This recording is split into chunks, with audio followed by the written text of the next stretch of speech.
be able to go to stream info. I don't know, I have to make it public after the stream starts for some reason. So, if you guys are watching this part later, sorry about this, but the video should start in a second. I have to put in the title.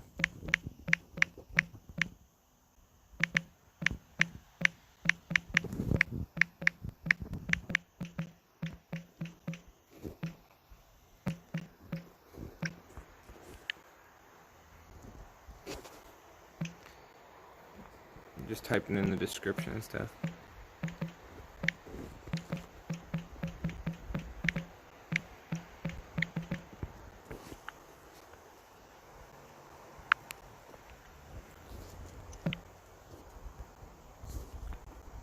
Okay, now it should be public, and now you should be able to see videos. Okay. I think it's all working now. Hopefully you're able to see videos, and down in the corner there should be a little box that shows me. See if it works this time. Go to my channel. I gotta get you guys pulled up so that you can, so I can actually see the comments. Okay, it actually seems to be working this time. I apologize for the other crappy live feed attempts tonight, but as you watch any of the videos, let me know if you have any questions and put them in the comments. Also, let me know if you can actually hear me over the music, because I can almost not hear the music at all, but because it's on the phone, it seems to be pretty loud when it comes through from when I tested it. I get it's 11 o'clock at night, so most people are probably asleep right now, but I was determined to figure out how to make this work before I went to bed.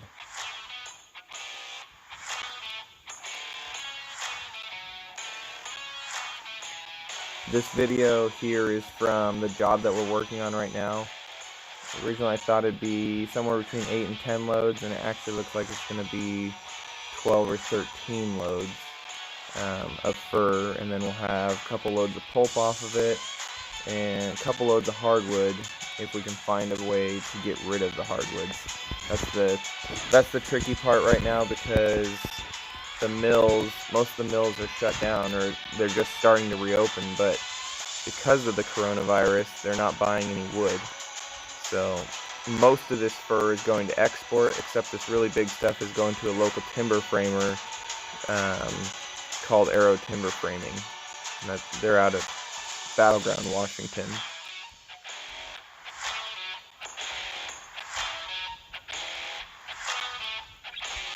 So watch this video of Ben loading. It's pretty amazing. I mean, like right there, there's no way his loader would pick up that log just straight up in the air. But by the way he balances it using the other logs, it's amazing what he can get on there. He's been hauling logs for us off and on for last couple of years, load or two here or there. So it works out fantastic for us. Other than on this job, because the rock is loose, we have to pull him in. But most of the time, while we're working our regular jobs, he can come and get loaded, and we don't have to worry about being there or anything like that. He can just come grab a load of logs, take it to the mill, and it's fantastic. Him and his dad run Morris Trucking Northwest, and it is a great company. We love working with them. Forrester, Croatia, I see that you're on the chat there. Are you able to hear the music from the video and also hear me, or is one covering up the other? I finally was able to get this stream to work to where I can play a video and do a live stream at the same time. Also, if you could let me know if the video is coming through clear, or if it's really fuzzy. I'm sure it's not 4K quality, but at least hopefully it's decent. So let me get us, I want to show you, I've done 3 videos in the last 2 weeks. One of them was this sod cutting video. I I get it's not a typical video for my channel, but the owner, Jay Peterson, is actually, he's one of the first people that ever recognized me from my YouTube channel. So it's pretty funny, him and his brother Derek. And Jay runs a sod farm, and this year it's kind of taken off, and he was launching a new website this week, so I wanted to try and get a video. Sorry, I have to skip the ad, my bad. He was launching a new website this week, and so I wanted to try and do a video for him before he launched the website. So this came out 2 days before the website did, and so far it seems to be working really well on his website. Lots of people have seen it. A couple people that saw it actually called him and placed some orders, so I was pretty happy about that. I'm Jay Peterson, the owner of I don't know if you guys have seen a sod cutter before, but I never had. And I mean, the machine's just incredible. How it cuts the sod, it rolls it, the machine stacks it, then grabs new pallets to replace them. I mean, it's pretty crazy. If you have any questions as you're watching any of the videos, go ahead and put them in the comments, and I'll do my best to answer them.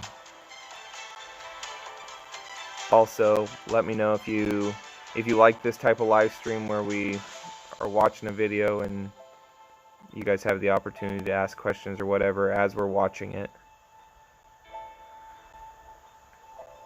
He harvests about 10, well, he just planted, I think he said it's 8 or 10 acres of ryegrass. That's where he's driving at right now, and where he's harvesting at. But he also has, I think he's got 2 acres of fescue left, and he just planted about 8 more acres that will be ready in August.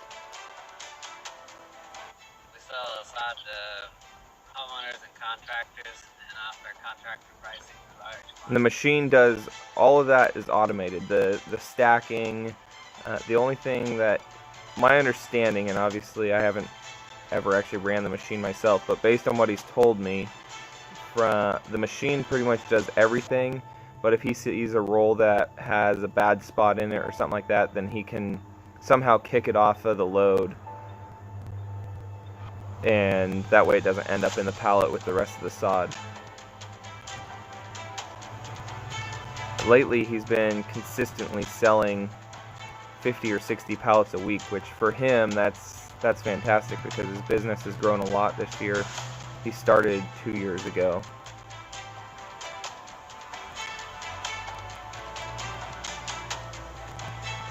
Steven, where are you located, or where are you watching from?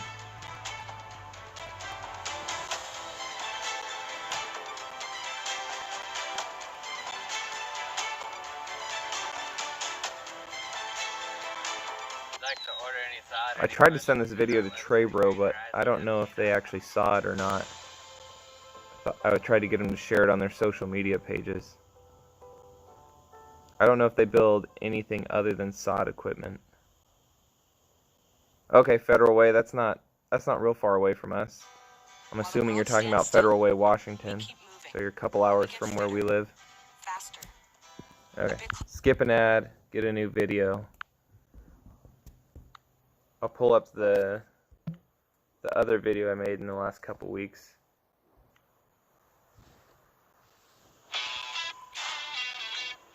This video is also from the job that we're working on right now.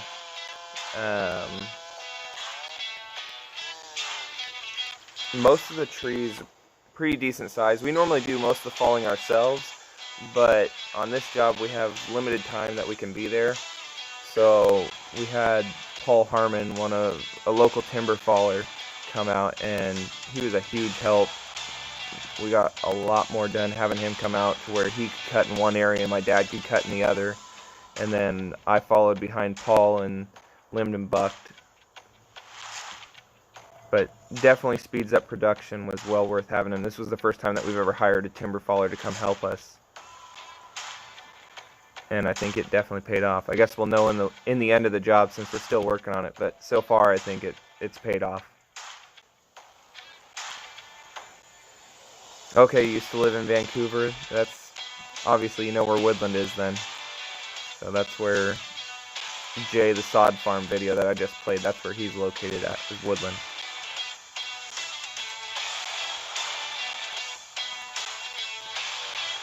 I'm curious, the music on this video is a little bit louder. Does it cover up me talking more, or can you still hear the music and me talking?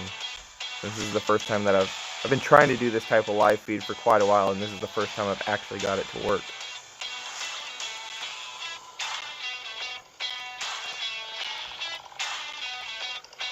My wife complains about me rewatching my videos all the time, and I guess this gives me an excuse to do it. I put enough work into the editing process that it's nice to go back and watch the final product myself. Maybe more than once. It's too loud. Let me try and turn it down. See if that works any better. I'm curious, because the music on this video is just louder in general. On my phone, the audio is only... I mean, I can hardly hear the music at all, but because it's part of the phone, obviously the mic picks it up way louder. I turned it down a little bit more. I'm curious if that made it any better.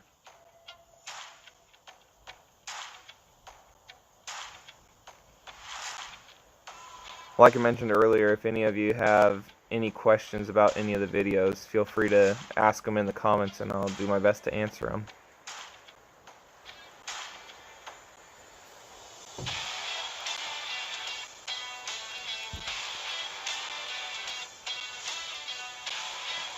Did that seem to make any difference, Steven? As far as me turning down the sound a little bit more?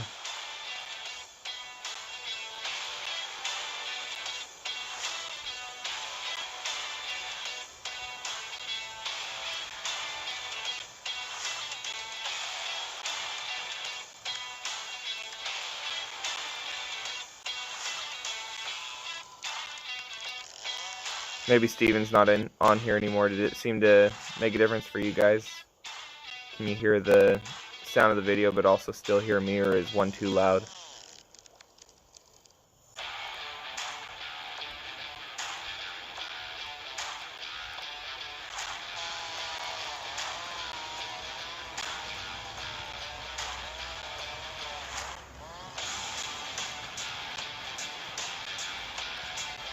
I was asking Paul the other day when we were out at the job together, because he's come out and cut for us for 3 days now.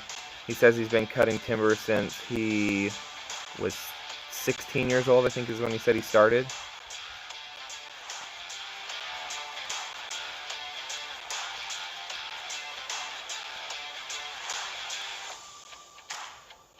Well, to make a video of what old growth forests used to look like, that would require me to go find an old growth forest somewhere. I'd probably have better luck going to California. There's still some old growth around, but obviously most of it's been logged. But for this timber here, this is probably the third, at least the third time this has been logged, maybe even the fourth. Especially because this job is super close to Kelso and Longview, where most of the mills were at. I would guess it's at least the third time it's been logged, and maybe the fourth time. And who knows how many times it burned down before that.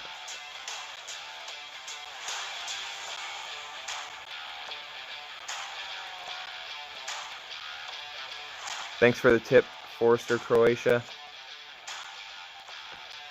Do you have an actual first name I can call you by, rather than just your channel name?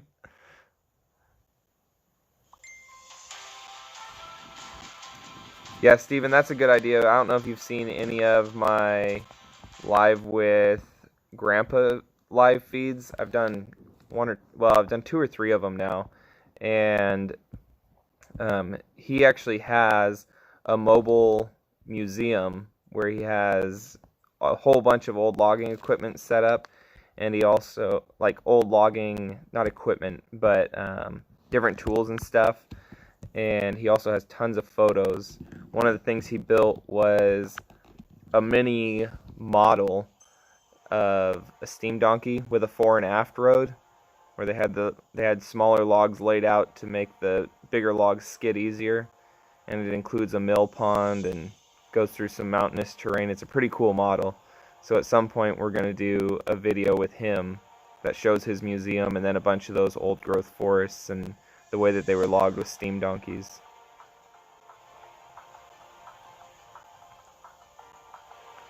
So this video is the most popular video on my YouTube channel. I always refer to it as the poll video. But the majority of these trees, I think, were between 115 and 125 years old, and they were extremely tall. Paul, the one that was just in the last video, is actually the one who fell all of these trees. That's the first place I met Paul, was when I made this video. And this video has got, I don't know why it became so popular. I mean, it's not, I wouldn't say it's my best video. It's interesting, especially if you've never seen anything like it before, but it just went over 800,000 views, and I would guess probably before the end of the summer, at least before the end of the year, it'll be over 1 million views.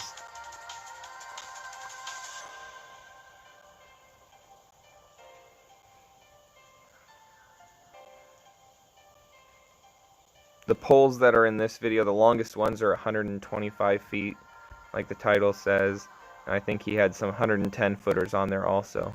The other crazy thing about this video is that the steer car in the back, a lot of people have heard of steer trailers, but none of them have heard of a steer car, where the truck driver's wife actually rides underneath of the logs in a little tiny cab with no heat or air conditioning. On the morning that this was taken, the ground was frozen. It was, I mean, it was in the low 30s or high 20s the morning that I took this video, and she's sitting back there with a blanket, and she has to steer that trailer all the way until they were taking these logs to the Puget Sound. So probably a 3, maybe even at least a 3-hour drive from where they were at, maybe even a 4-hour drive, because obviously it's slower going. And she rides back there the entire time underneath of those logs.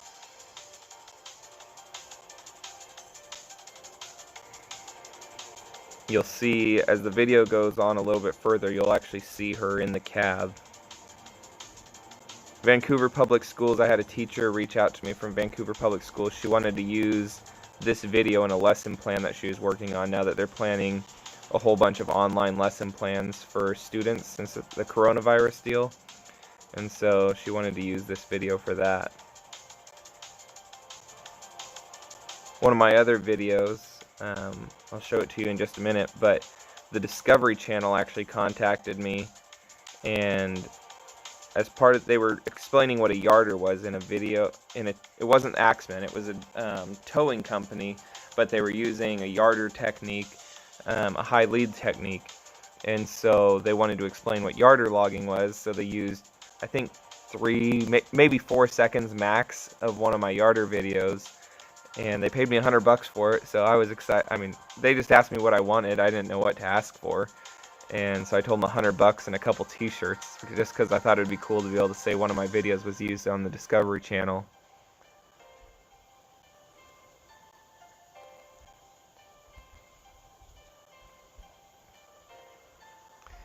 Yeah, there was not a lot of sunlight reaching through those trees other than along the edges where the limbs had fallen off. Pretty dark inside there, especially because that timber was obviously not thinned very much, if ever, and so they were so close together that those trees actually, a lot of them had a bunch of rot in the base because they were starting to thin themselves naturally, just killing each other off, just because they were too close together, not enough room for all of them. So right here in the video is where you can see his wife is actually underneath of the logs in that tiny little cab there, wiping the frost off the window.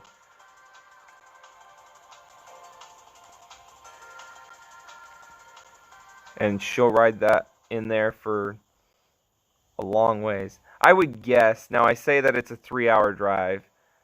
I don't know for sure, but I would think that once they get to the freeway, it's probably okay for her to get out and ride in the cab.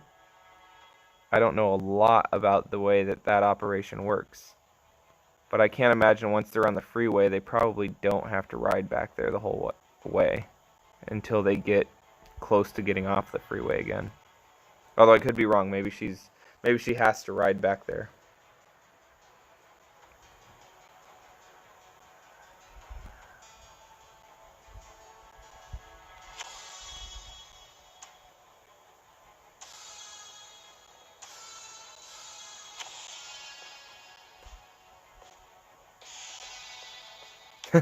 Yeah, Steven, I can imagine that those type of things would be handy for transporting wings.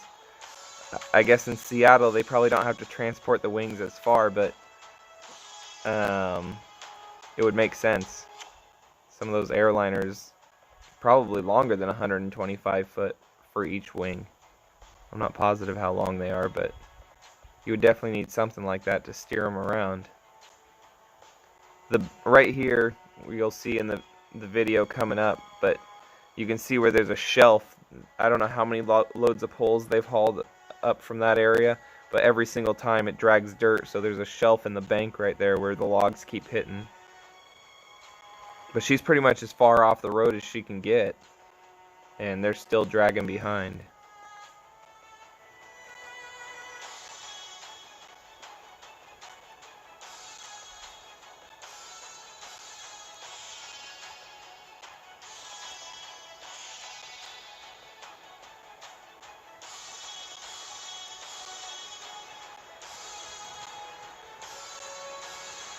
This was still close to the beginning of my YouTube channel. This is the video that ultimately made my YouTube channel kind of take off. I've got more subscribers from this video than any other video, that's for sure.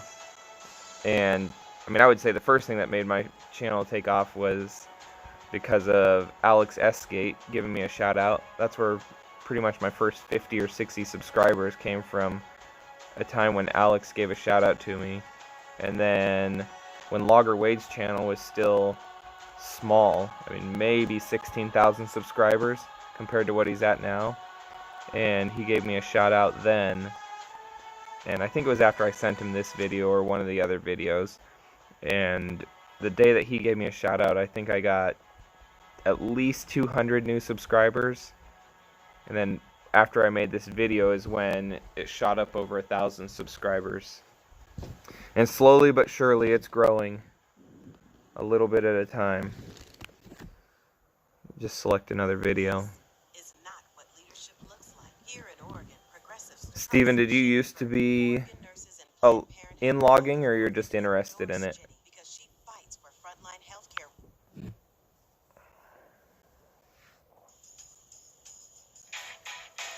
When people watch ads, that's how I make money on YouTube, but don't worry, I skip my own ads.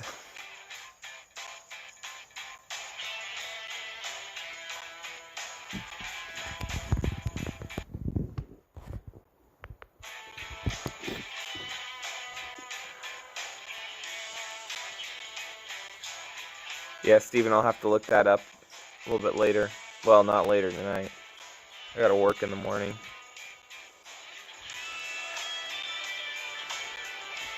This is my, I think this is the second most popular video on the channel, and I got paid to make the video, and then I think since it's been posted, YouTube doesn't pay a lot, but over time it adds up. I mean, I may only make a couple dollars a day, but I think overall, since I actually started getting paid by YouTube, I've made over $3,000, so that $3,000 has bought a lot more than $3,000 could buy as far as my wife is concerned.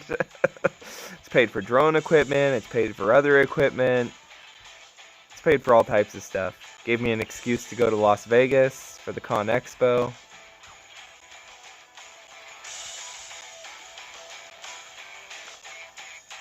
For anyone that's watched other live feeds, I'm curious if you like this type of live feed where you get an opportunity to ask questions or at least hear about what's in the video, or if you prefer live feeds more like Logger Wade does, where it's just him and his wife talking and answering questions that way.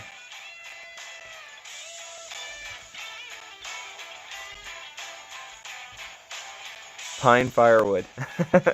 Yeah, I know all about firewood cutting. When I was when my brother and I were living at home, that's how we bought our first four-wheelers. It was before we were even big enough to run chainsaws, but my dad would cut it for us, and then we would have to go down and split and stack, and then we would sell them and deliver the cords of firewood.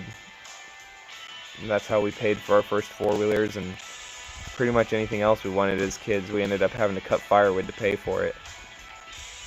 It taught us how to work hard, though. I would definitely expect my kids to be cutting firewood someday.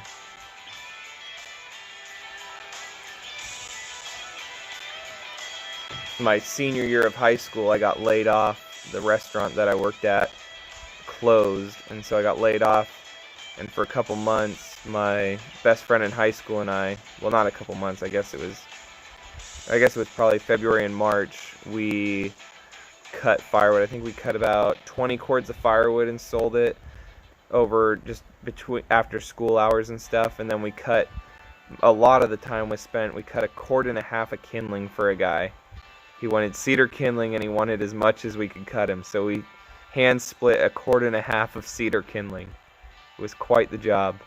We stacked it on 3 separate pallets.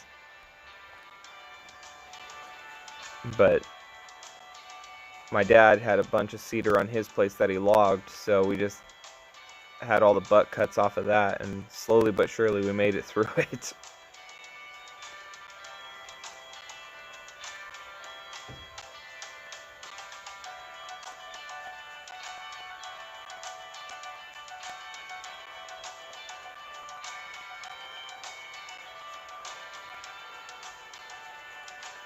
Yeah, one of the huge benefits to the feller buncher is that you get way less breakage from the timber falling because the buncher can slow it down.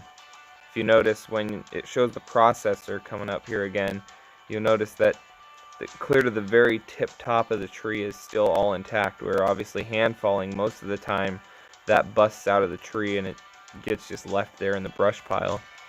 Where here, when you see the processor again, you'll see him process it clear down to 3 or 2 inches, and that's where they cut it off for pulp. So there's a lot less waste when you use a buncher to fall your timber. We have a job coming up that's going to be 60 loads of trees about that same size, maybe just a touch smaller, and 60 loads of it. So we're planning on, rather than hand falling, we're going to hire a buncher to come in, and then we'll shovel log it from there. This ground was all bunched and then moved with a skidder, but the skidder wasn't working the day that I was filming this, so all you get to see is the processor and the buncher.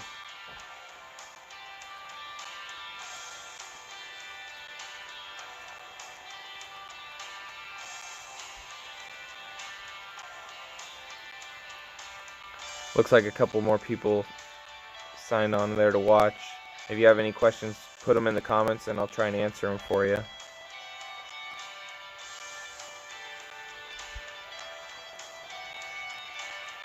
Steven, how long have you been subscribed to the Blue Line Landworks channel?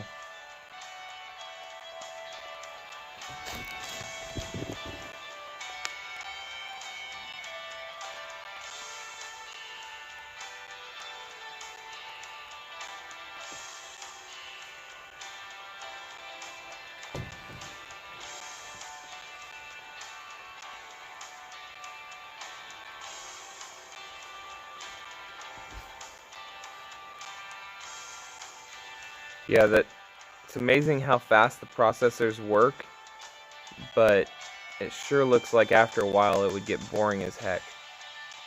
It'd be one thing if you were going out there like David Cuddy does, or his brother does, where they're out there actually falling and processing, and they're walking around the woods all day long.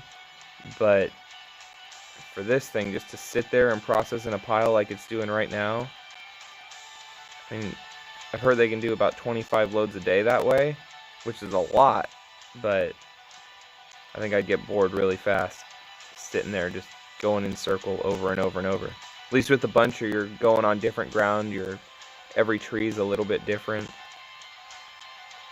when you're processing, other than looking for a spike knot or trying to figure out where you want to bucket. it's about all the same. At least from what I can tell watching. I've never ran one personally.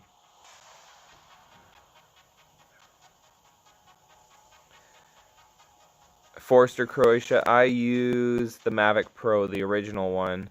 I want to upgrade to a Mavic 2, but I kind of figure they're going to have a Mavic 3 before too long. So the Mavic Pro works well, and even though it doesn't get as good a color as the Mavic 2 would with the upgraded sensor, I think that it's probably worth waiting, at least for me.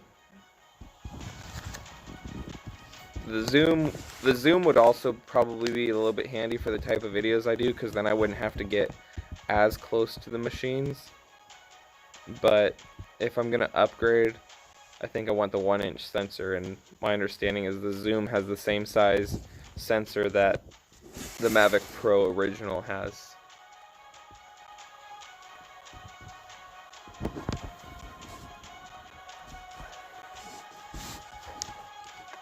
So this job here was a Chilton logging job, like it said in the title and on the side of the machines. Chilton's probably where most of my videos have come from. Oh, my bad.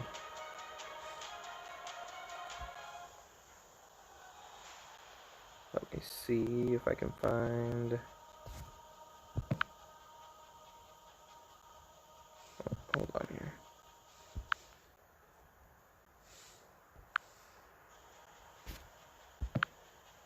Trying to get another video pulled up. While the world stands still, we keep moving. We get fitter. The videos. Hold on just a second. This video right here that's about to play is probably one of my most favorite videos that I put together. And because it has words, I'm just going to let you guys listen to it.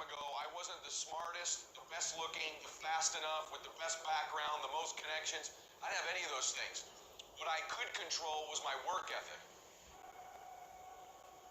I don't know who the speaker is. People struggle in life because things come easy to them. I like that things haven't come easy for me in my life. And maybe you like that about you too. Maybe you've looked at yourself all your life and thought, man, I don't have that natural beauty or that natural talent or intellect or humor. I don't have any of those things. But what I got is I will outwork you. When you get to winning, for me, it's come down to maxing out. Are you guys able to hear the volume from the video decent enough? One more at least than you think you're capable of. So when you're done, whatever you're doing, whether it's at the gym or phone calls or meetings or in sports, one more shot, one more throw, one more swing of the golf club or the baseball bat, the separator is for the winners. They do one more. And I'm the kind of guy that I know when you do 45 minutes on the I don't know how many times I've watched this video, but it's definitely more than once. I know that when I'm lifting weights, or and 10 times. 5 sets of 10, and every single time I do one more. When it's supposed to be an 8-hour workday, I work 9. Whatever it is, I always do one more. And what that does is it makes me eventually think I'm doing things other people aren't willing to do. So I should get things other people aren't going to get. And the two kids in the video they weren't just playing it up for the camera. They work like that all day long. I stood up on the landing because I was bored that day and just watched, and they work like crazy. By building this habitual addiction to doing one more, this obsession of one more. All the greats do one more and all the average don't. Other people are going to get slowed down. Other people are going to take a break. Other people are going to flinch. Other people are going to cool it. Other people are going to believe they've made it. Or maybe some people are going to believe they can't make it. But you're going to be relentless. You're going to be repetitious. You may not be the fastest. You may not be the smartest. You may not be the strongest. You may not be the most beautiful. You may not have the most articulate thoughts and ideas in the world. But what you got is one more. And when they get weak, you just keep company. When they flinch, you blow their doors off. That's how you win in life, is you keep getting after it and keep getting it after it until the job gets done. So a lot of people can be excited for a day. They can be excited for a month. But the winners, they stay excited as long as it takes to get the job done. You're going to knock down whatever that rock is that's been between you and your dream. You're going to be relentless. You're not going to give in. And you know long term, all these other people, they're going to flinch, they're going to get weak, and you won't. You can't. My wife always makes fun of that part of the video. You won't. We always joke about it. She had to listen to this speech so many times while I was editing the video that she gets tired of hearing it. You will knock down that rock that's in between you and your dream and make them come true. I've not seen the L&I studies, but I know that their rates for guys on the ground is absolutely ridiculous. Grew up in Gonzales, so Okay. surrounded by agriculture. Get out of that video The day-in, day-out challenges. and pull up.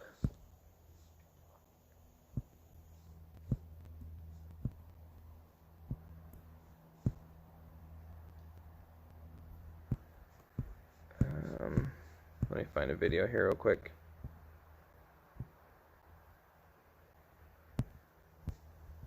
So this is not as exciting of a video, but it's a job that we did with our little excavator. We use this thing on all of our jobs, regardless of the size of the job. Well, I say regardless, as long as it's not a big enough job that we're hauling a shovel in for. But this little excavator is absolutely amazing at what it can do. And on this job it was only 4 loads, so it didn't make any sense to haul anything bigger in. It would have been cost ineffective. So by using the mini excavator, we're able to save time and money, and that way the landowner also gets something out of it. Anytime you bid a job and you tell the person that they're going to make money, it's a lot easier to bid the job than it is if you go tell them that it's going to cost them a fortune.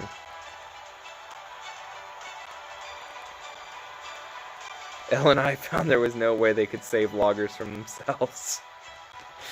Yeah, that makes sense, which means that they probably should just quit charging so much money for their rates.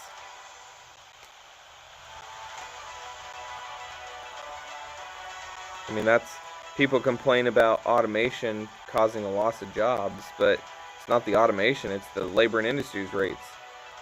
If labor and industries didn't cost so much, it'd be cheaper to hire people to be on the ground. But by getting rid of the labor and industries crazy rates for people on the ground, it pretty much makes your machine payment. At least that's what I've heard from a lot of guys that have bought some bigger equipment, that they pretty much pay the machine just by not having a guy on the ground, especially when it comes to timber fallers.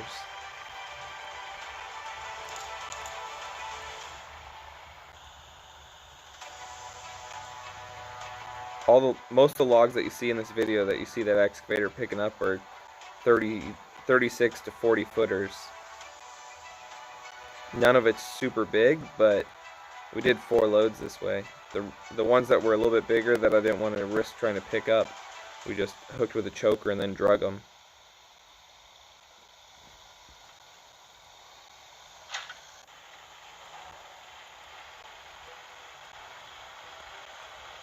But yeah, the other thing that we use this excavator for on our logging jobs is, like this job that we're on right now, if we drag the log, I mean, you can limb 3 sides when you fall it, but if you drag the logs to the landing, especially while it's muddy right now, if you drag them to the landing, then there's dirt on every single knot that's on the underside. So when you roll it over, you dole a saw chain and a couple logs after cleaning them up. So we take this out there, and then we can roll all the logs over while they're still in the brush. And a lot of times if they're small enough, then we can kind of bunch them together so we can hook more logs with our 3 chokers. And I would guess the other day we went out there and we rolled a couple loads worth of logs, and we saved probably a half a day's worth of work just based on the fact that we weren't trying to roll them with the dozer at the landing, and we weren't constantly changing saw chains or trying to sharpen, because doling your chain on the dirt all the time. And in the mud, it doesn't matter how much you try and wipe it off of there, you're still going to get mud and rocks regardless.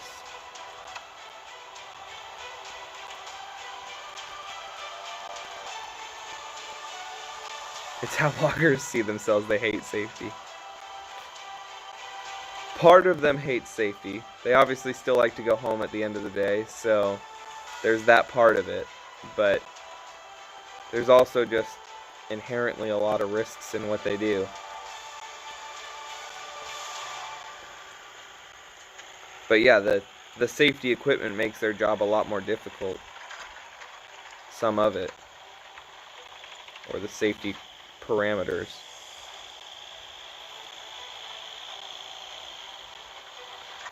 And from what I've heard, other countries are a lot worse than ours even, as far as the amount of regulations and rules that go along with logging.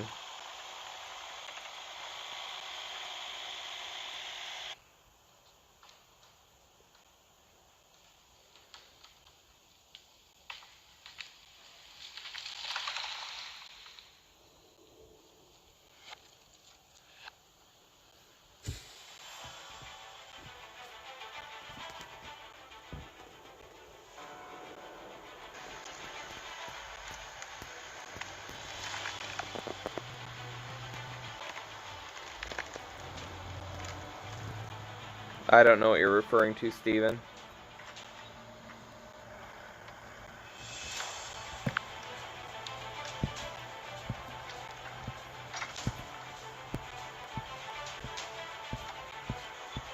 Okay, let me find... Oh, this will be a good video to watch. Hold on just a second.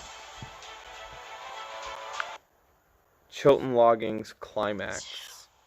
The machine is a tether machine, but the tether is all self-contained within the machine. So there's some other tethering that's out there, but you have to have another machine that costs hundreds of thousands of dollars, sit at the top of the mountain and play yo-yo, essentially, is all it does. Where here, like in this video, obviously they just tied to a dozer, but it's because it was available. Most of the time he'll just tie to any stump that's sufficient enough to hold him, and if it's not, he can tie it back just like a weak tail hold. He can tie it back to other stumps, and this machine will go pretty much anywhere. He's offered to give me a ride in it, and I don't think I'm brave enough to try it. Maybe someday, but some of the stuff that this guy does in this machine is just absolutely insane.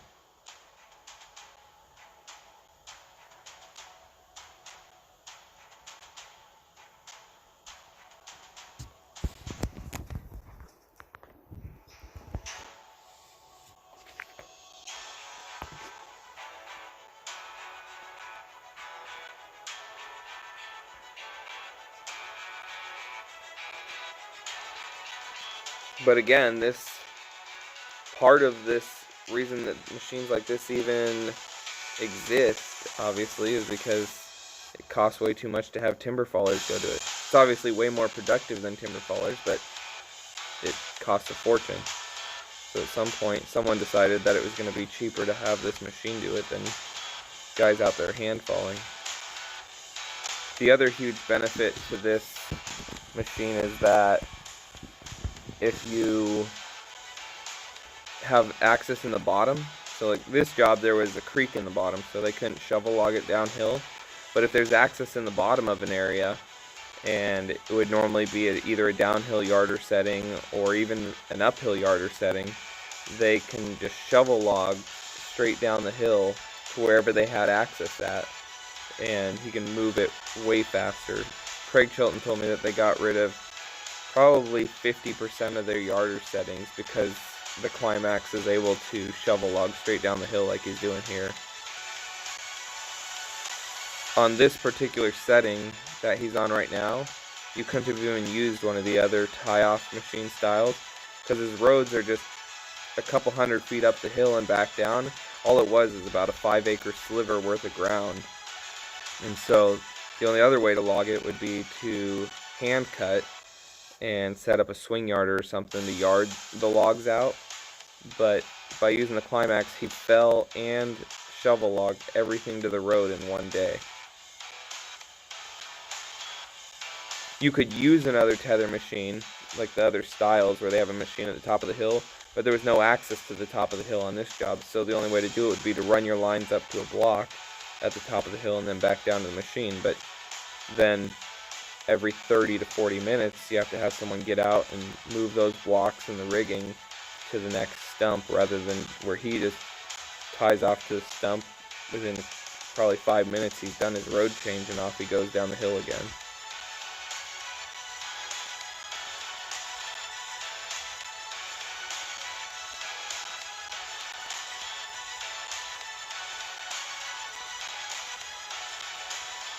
For anybody that watches this live feed later on, let me know if you like these type of live feeds. I think it can be possibly a little bit more entertaining, and then that way, as you're watching the video, if a question pops up, you can ask it, versus trying to remember questions from videos that you've seen in the past. Plus, it gives you an excuse to rewatch the videos. Anyways, I gotta work in the morning. I'm gonna go to bed. You guys have a great evening. If I can figure out how to end the live feed. Finally figured out how to make it, so, and get it to work properly.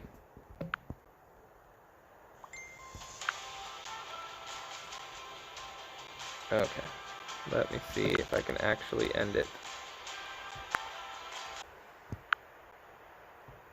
Nope, that ain't gonna work.